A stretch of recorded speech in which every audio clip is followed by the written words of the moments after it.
Saludos a todas aquellas personas que puedan estar escuchando esta presentación. Agradecida por la deferencia. Una analogía entre las leyes de la quinta disciplina y los desafíos que imponen los estudios basados en competencias. ¿Cuáles son los objetivos de esta presentación? El primer objetivo es presentar el marco conceptual del paradigma llamado quinta disciplina para construir organizaciones inteligentes. ¿Cuáles son los fundamentos de los estudios basados en competencias? Sería el segundo objetivo. Y el tercero, identificación y explicación de las leyes de la quinta disciplina y cómo éstas pueden relacionarse con los principios de los estudios basados en competencias. En este último objetivo pretendo realizar un ejercicio de confrontación, de analogía, incluso de creatividad, en cómo esas leyes se pueden identificar con los principios o con algunos aspectos de los estudios basados en competencias. Bien, entonces, de los antecedentes y el contexto histórico, en principio vamos a comenzar con Peter Senge, que es el pionero, el precursor de este paradigma denominado quinta disciplina, un clásico que ha envejecido muy bien a través del tiempo desde que fue publicado su libro en el año 1992. Yo quiero iniciar la presentación de Peter Senge relacionándolo con una cita que está en el libro, ese libro también referencial de Thomas Kuhn, Las estructuras de las revoluciones científicas, cuando menciona que para entender, o en el prólogo, mejor dicho, Solís Santos señala que para entender las motivaciones e intenciones de un innovador hay que ver su obra desde lo que había antes de él y no desde lo que vino después de él.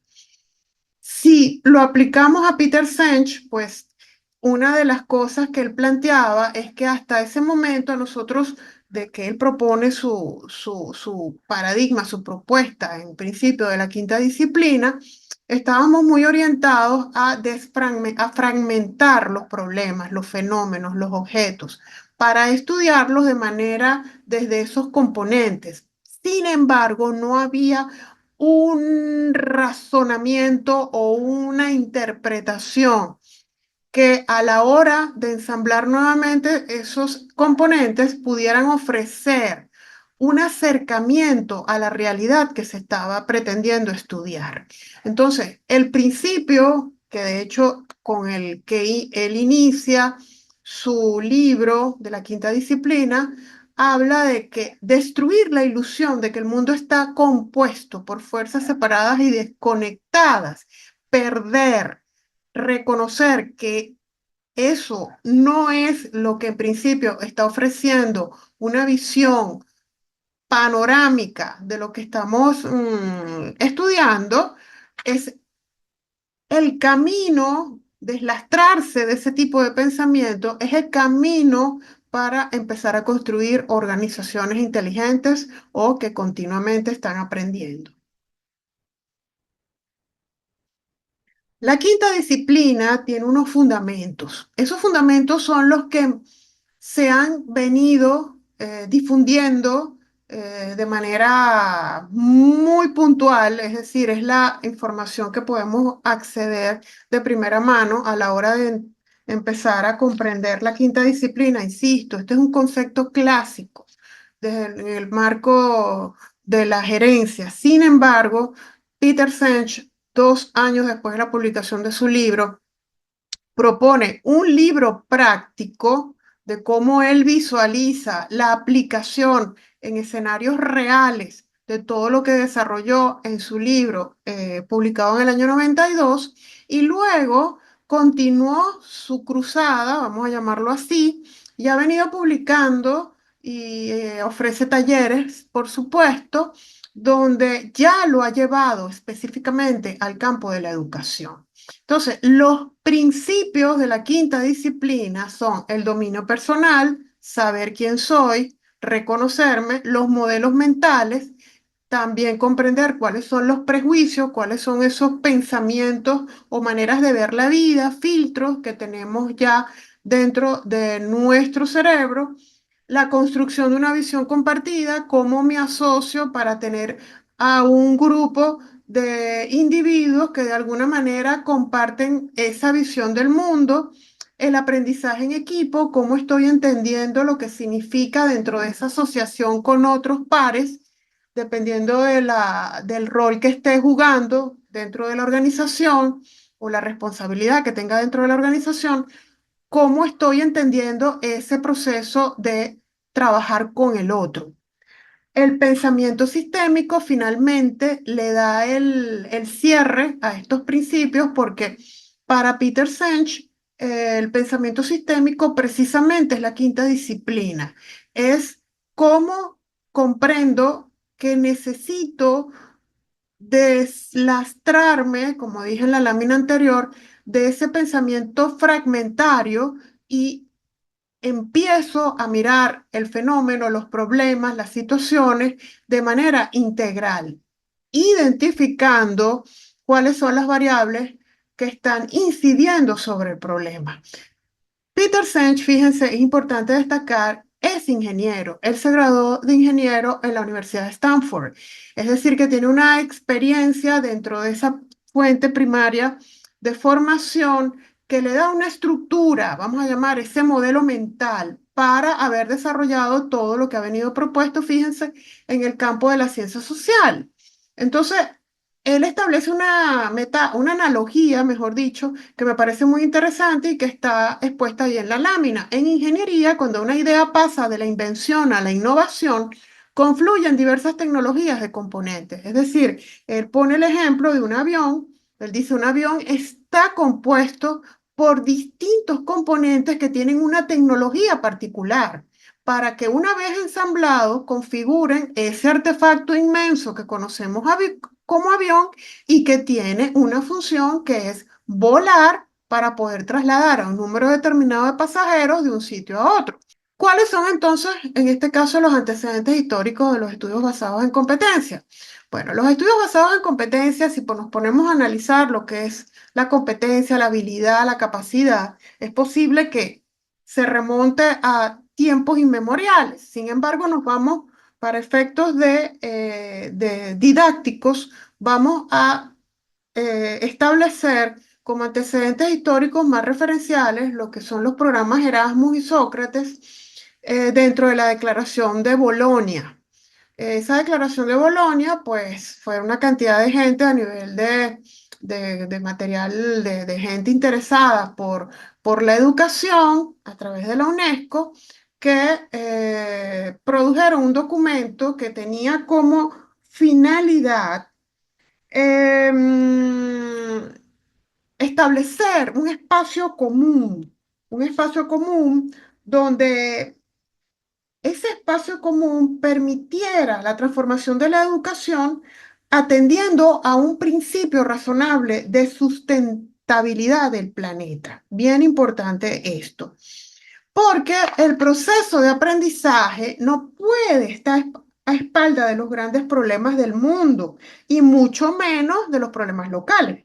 Entonces, aquí pudiéramos referir a Morin o a Morán, ese pensador notable francés, que me señalaba o señala en una de sus publicaciones que la educación no solo debe comunicar conocimientos dentro del saber científico como contenidos en sí mismos, sino que estos deben venir acompañados de saberes vinculados a la condición humana, a la identidad terrenal, a que el conocimiento sea pertinente, ético, cargado de comprensión y solidaridad.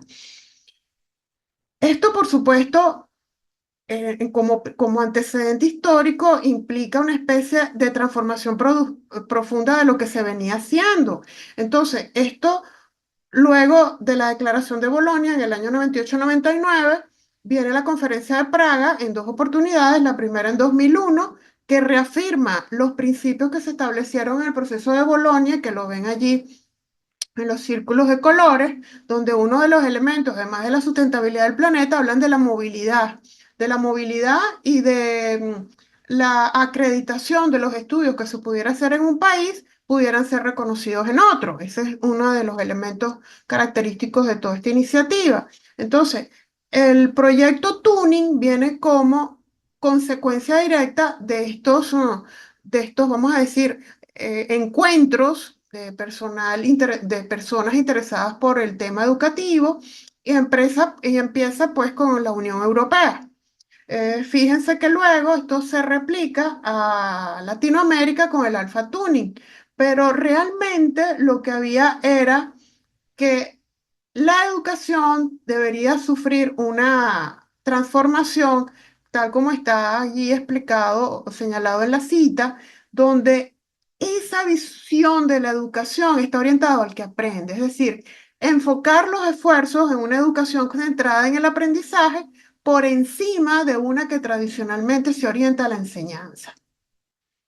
Entonces, ¿cuáles son los principios de los estudios basados en competencias, tal como lo explicamos para la quinta disciplina? Bueno, si vamos a uno de los principales referentes en todo este tema de los estudios basados en competencias, podemos iniciar con Delors, con su clásico, este es otro clásico, aprendizaje, donde él indica que el aprendizaje para toda la vida, en esa publicación que se llama La educación es un tesoro. Luego, hay un artículo del año 2017 en el periódico El País, donde Peter Senge, para complementar esto de aprendizaje para toda la vida, habla que el docente y el alumno necesitan aprender a la vez. Entonces, cuando uno ve todas estas dos, aprendizaje para toda la vida, docente y alumno aprenden a la vez, vemos que hay un enfoque complejo, que es uno de los principios, ya lo dije, el principio de la quinta disciplina es pensamiento sistémico, es decir, pensamiento integral. Entonces, ahí lo pueden ver en la lámina, las competencias del enfoque complejo. ¿Cuáles son los elementos que están de alguna manera revelando estas competencias desde el enfoque complejo? Fíjense que habla de personas integrales con sentido de la vida, espiritualidad, conscientes de sí mismas, proyecto ético de vida, reforzar y contribuir al emprendimiento, fortalecimiento de habilidades de pensamiento complejo y procesos formativos claros, socializados, fíjense bien, y compartidos, incluso dentro de las instituciones educativas, para que ese para qué tenga significado, tenga fuerza y valor. Entonces, ¿cuáles son las leyes de la quinta disciplina? Rápidamente vamos a enunciarlas. La primera, y después en la lámina siguiente vamos a ver cómo yo pude o intenté identificar cada uno de estos enunciados dentro del escenario de un estudio basado en competencia. La primera es, los problemas de hoy derivan de las soluciones de ayer. Es decir, que lo que yo utilicé hoy para resolver un problema no necesariamente me va a servir para el de mañana. Cuanto más se presiona, más presiona el sistema. A veces de manera equivocada, intentamos poner esfuerzo y esfuerzo sobre esfuerzo, incluso nos agotamos y entra lo que dice Peter Senge en en una realimentación compensadora. Es decir, que mientras yo más me esfuerzo, el sistema me presenta más problemas. Entonces hay que mirar bien si mi esfuerzo adicional realmente está contribuyendo en la solución del mismo. La conducta mejora antes de empeorar.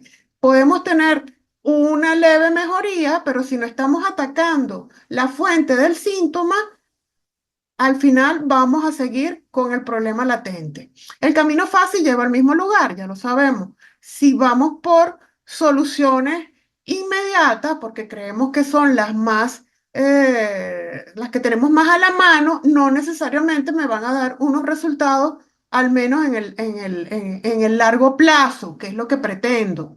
La cura puede ser peor que la enfermedad. De manera equivocada, pensamos que ciertas soluciones pudieran dar o ser la respuesta para los problemas que tenemos en ciertos escenarios y resulta que puede ser incluso contraproducente. Lo más rápido es lo más lento. Vivimos una vida frenética donde se nos impulsa a estar constantemente enviando información. La velocidad de la información que nos llega a veces no nos permite filtrarla y no necesariamente lo que venga con tanta rapidez nos va a servir para enfrentar situaciones disruptivas. Entonces, fíjense, la lentitud de alguna manera, aunque suene allí un oxímoron, lo rápido, más rápido, lo más lento, nos puede ayudar a comprender cuál es la posición que tiene el problema dentro de lo que estamos gestionando. La causa y el efecto no están próximos en el tiempo y en el espacio. Es decir, a veces vemos el efecto de que nos está ocasionando, vemos que hay un problema y de manera inmediata, bueno, mira, no tengo agua, el problema es se rompió una tubería, ajá, pero ahí me quedé. Reparé la tubería, ajá, pero la tubería, ¿por qué se rompió? Resulta que me está viniendo más presión. Hay un problema que a lo mejor, aun cuando repare la tubería, en el momento, el problema va a persistir porque no estoy atacando la fuente principal. Los cambios pequeños pueden producir resultados grandes, pero las zonas de mayor apalancamiento a menudo son las menos obvias. mm, a veces pensamos que las soluciones vienen de manera gigantesca, enorme, y no, pueden ser introducidas de manera mínima. Se pueden alcanzar dos metas aparentemente contradictorias. Bueno, a veces nos sesgamos y decimos, bueno, si voy a tratar de enfrentar esta situación, es lo del mismo del problema fragmentario. Entonces voy a empezar primero con este, después sigo con el otro y no necesariamente si yo me acostumbro o me habitúo a un pensamiento más integral, es posible que pueda manejar dos variables al mismo tiempo. Dividir un elefante por la mitad no genera dos elefantes pequeños. Erróneamente pensamos, volvemos otra vez al pensamiento fragmentario. Entonces, si lo vemos en una situación empresarial de una empresa, bueno, el problema de marketing lo ve marketing, el problema de producción lo ve producción, calidad y etcétera, etcétera.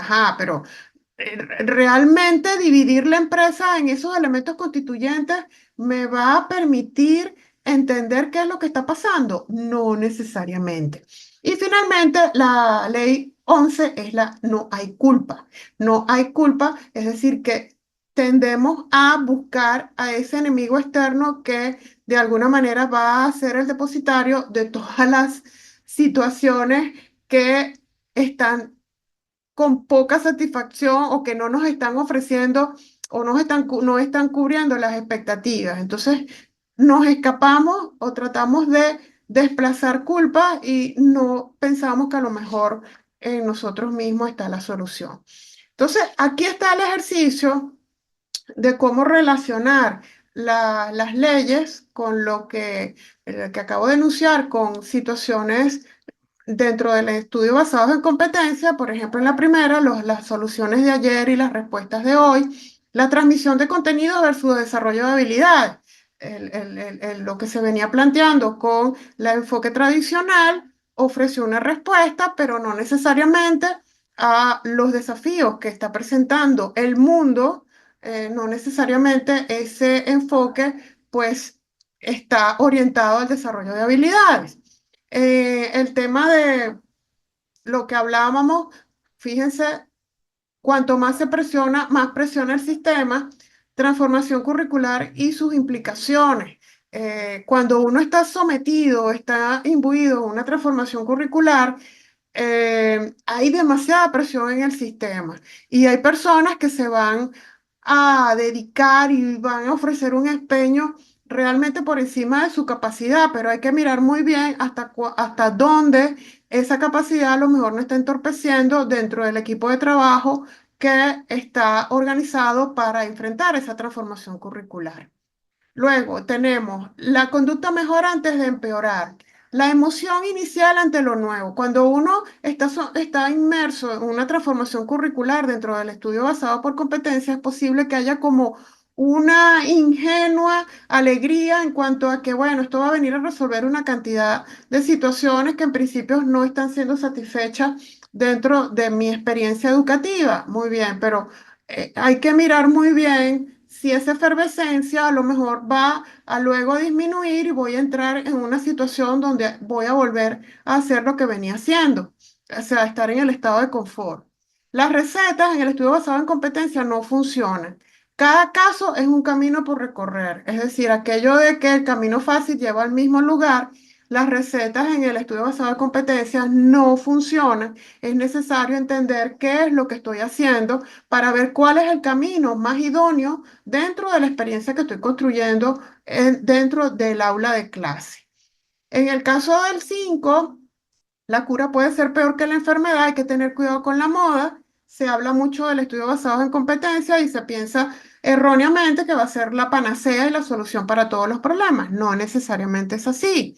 Entonces hay que tener mucho cuidado porque si no se reflexiona y se piensa a nivel directivo, de las instituciones educativas, cuál es el alcance, cuál es el objetivo que se está persiguiendo de forma trascendente para emprender una transformación de este tipo, podemos caer en situaciones efímeras, donde los que están participando en la transformación puedan tener la tentación de volver otra vez al esquema tradicional. En el punto 6, lo más rápido es lo más lento. Las transformaciones necesitan tiempo. No podemos pretender que los resultados de estas transformaciones que estamos introduciendo en el aula de alguna manera se traduzcan en resultados inmediatos. En el caso de las 7, que es la causa y el efecto, no están próximos en el tiempo y el espacio, pudiéramos relacionarlo con las prelaciones en los planes de estudio. Es decir, cómo esas prelaciones están operando y cómo el resultado que yo tengo en un curso, analizarlo dentro del enfoque que se está planteando de basado en competencias y cómo ese curso que en principio prela al que viene a continuación, realmente está contribuyendo dentro de la experiencia que el estudiante debe traer como conocimiento base. El estudiante como protagonista de su aprendizaje. Los cambios pequeños pueden producir resultados grandes. Fíjense, los cambios pequeños, ¿por qué? Porque al profesor, desde su posición magistral en el enfoque tradicional, que es el que dirige toda la orquesta del aula de clase, le cuesta a lo mejor comprender que esa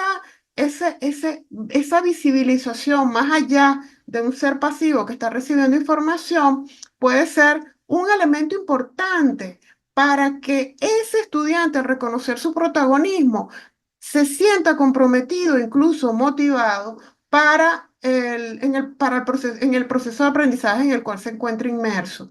Rendimiento estudiantil y conciencia del entorno, como una analogía de se pueden alcanzar dos metas aparentemente contradictorias. A veces pensamos que debemos enfocarnos en el estudiante, en el saber que está establecido dentro del contenido programático y erróneamente creemos que, bueno, hay que cumplir un plan, hay que cumplir toda una serie de contenidos no, que necesito reflexionar con los estudiantes sobre situaciones que están ocurriendo fuera del aula, ya sea en la institución o localmente, y decimos, no, no puedo perder el tiempo, necesito concentrarme en el contenido, no, pero es que el estudiante necesita encontrar relaciones entre el contenido que usted está ofreciendo y ese problema local o el de la institución que al final le va a afectar dentro de la gestión que usted está realizando dentro del aula. En la posición del aprendiz y responsabilidad académica del facilitador, pues dividir un elefante por la mitad no genera dos elefantes pequeños. Es decir, hay una posición del estudiante, pero eso no quiere decir que el profesor dentro de un enfoque basado por competencia pierde responsabilidad. Nada más alejado de la realidad. Entonces, hay una posición de la persona del discente, vamos a llamarlo así, pero el profesor en su facilitación debe comprender que tiene una responsabilidad académica y que el estudiante, por ende, también forma parte de esa responsabilidad, porque en el punto 8 estamos hablando que el estudiante es protagonista de su aprendizaje. Y finalmente, no hay culpa, debe haber una conciencia de los resultados obtenidos en la experiencia de aula, tanto por parte de estudiantes y facilitadores. La culpa no, sino el tema este de que empezar a buscar enemigos. Hay que saber tener muy bien, muy clara la información de cuáles son las responsabilidades dentro de un problema o dentro de un resultado, mejor dicho, que esté ocurriendo en el aula. Bueno, finalmente dejo esta lámina en relación a cómo se reflejan las organizaciones que aprenden, es decir, dentro de lo que plantea Peter Senge, fíjense, el aporte de Bolívar, él lo hizo para una institución a nivel de primaria, yo hice una adaptación el elemento, al estamento, mejor dicho, a nivel universitario. Y fíjense que hay un desarrollo de la organización que en principio es lo que se está buscando. Hay elementos que están gravitando alrededor de ese desarrollo de la organización, que son los cambios en la cultura en la cultura universitaria, la institucionalización, la aceptación compartida de visiones y necesidades, programas integrados en compartidos de desarrollo. Eso dando circularidad a ese desarrollo de la organización. Evidentemente eso va a lo interno, pero como ya vengo diciendo, las organizaciones que aprenden deben pensar de forma sistémica, es decir, deben mirar todo el escenario de una manera integral. Entonces, ¿cuáles son los elementos que están incidiendo desde fuera? Pues fíjense, los cambios en la política, los cambios en el entorno, la experiencia anterior de desarrollo y la historia y cultura universitaria a lo particular de la institución que estemos evaluando. Muy bien. Bueno, ¿cuáles son las conclusiones? Bueno, hay una importancia del estudio basado en competencia en la transformación curricular y debemos alejarlo de modas educativas por lo que ya expliqué. Las modas educativas son efímeras, no ofrecen unos resultados a largo plazo que sean de aprovechamiento y es aquí importante la importancia de la socialización por parte de los pares y de la atenta escucha de los directivos de las instituciones educativas.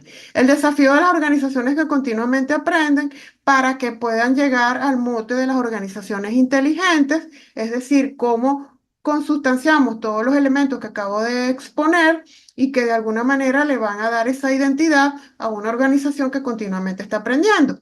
Entonces, finalmente, está en juego la sostenibilidad del planeta y la convivencia armónica por, con el otro. Entonces, en este mundo de hoy es importante tener una visión integral del entorno y que esa visión que debe gestionarse tanto a través de estudiantes como de profesores.